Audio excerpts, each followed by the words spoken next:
Kebayang nggak sih bisa kerja di Tesla?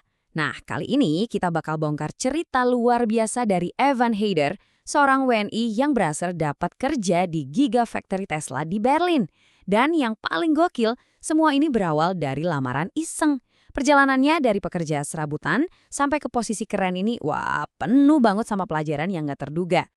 Pertanyaannya kan, gimana ceritanya orang yang ngelamar kerja cuma buat iseng-iseng di kafe, malah bisa nyangkut di salah satu perusahaan teknologi paling inovatif di dunia.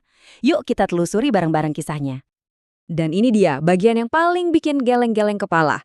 Bekerja di Tesla itu ternyata sama sekali bukan cita-cita atau impian hidupnya Evan. Bener-bener murni keputusan spontan waktu dia lagi santai di sebuah kafe. Dari 5 lamaran yang dia kirim asal-asalan, salah satunya nyasar ke Tesla dan malah tembus. Oke, kita mulai dari amal ya, dari perekrutan yang tak terduga ini. Jadi ceritanya kontrak Evan di tempat kerja lamanya itu mau habis, dan situasinya nggak pasti. Nah, dalam kondisi itulah, dia iseng-iseng aja ngelamar ke beberapa tempat. Dan tanpa disangka-sangka, justru lamaran ke Tesla yang membuahkan hasil. Tapi, jangan salah sangka. Sebelum sampai ke Tesla, perjalanannya itu panjang banget. 9 tahun loh. Kisahnya di Jerman tuh bener-bener bukan sukses instan. Dia memulainya bener-bener dari nol besar. Buat bertahan hidup sambil kuliah, Evan tuh ngerjain macem-macem pekerjaan kasar. Bayangin aja, dari jadi pelayan restoran, kerja di pabrik, sampai masak di dapurnya Burger King. Semua itu dia lakuin demi bisa menyambung hidup di Jerman. Nah, di tengah semua perjuangan itu, ada satu momen, satu kejadian yang benar-benar jadi titik baliknya. Dia ketemu sama seorang manajer yang, perilakunya itu jadi turning point buat karir Evan. Coba bayangin deh, cuma karena izin ke toilet, manajernya ini nuduh dia mau kabur dan minta HP-nya disita sebagai jaminan. Gila kan? Di Jerman ini tuh pelanggaran hak pekerja yang serius banget. Momen itulah yang bikin Evan sadar dia harus keluar dari lingkungan kerja yang toksik kayak gitu.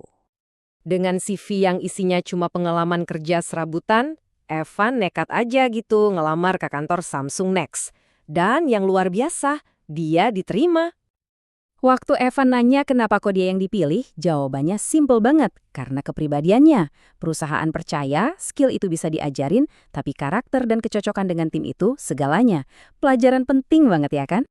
Coba kita lihat deh perjalanannya. Dari kerja serabutan, dia berhasil masuk ke Samsung Next.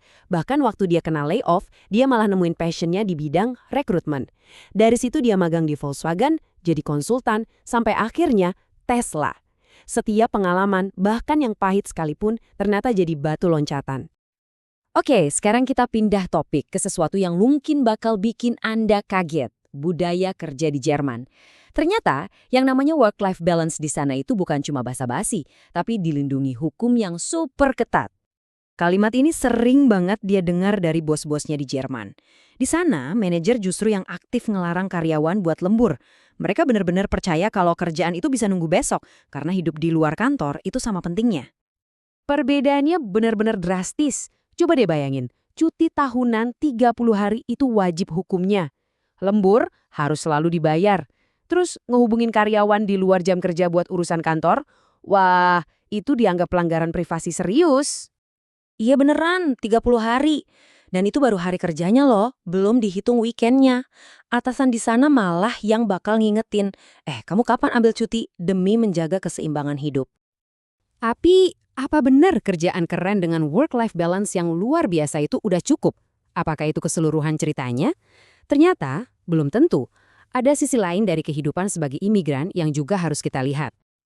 Iya, inilah cerita lengkap seorang imigran. Ada sisi enaknya, tapi tentu ada juga sisi nggak enaknya. Sisi positifnya emang luar biasa, kayak pendidikan gratis sampai level universitas. Tapi selalu ada harga yang harus dibayar. Apa itu? Pajak yang tinggi banget dan tantangan mental yang berat. Salah satunya depresi musim dingin. Pajaknya itu bisa sampai sekitar 40%.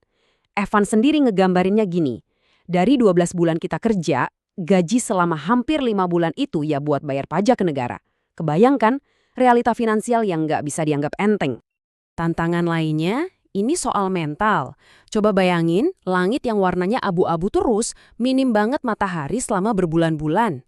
Nah, inilah yang bisa memicu depresi musim dingin. Dan ini bukan hal sepele, ini kondisi nyata yang diakui Evan sendiri dia alami hampir tiap tahun. Nah, setelah melewati semua suka dukanya itu, Evan sekarang justru make pengalamannya buat ngebantu orang lain. Lewat konten-konten dan bukunya, dia ngebagiin realita, bukan cuma mimpi-mimpi indah doang dari perjalanannya di Jerman. Kisah Evan ini ngajarin kita satu hal penting. Setiap impian, apalagi di negeri orang, itu pasti ada harganya. Pertanyaannya sekarang buat Anda, setelah kita lihat sisi baik dan buruknya, berapa harga sesungguhnya untuk membangun kehidupan impian di luar negeri, dan apakah itu harga yang rela Anda bayar?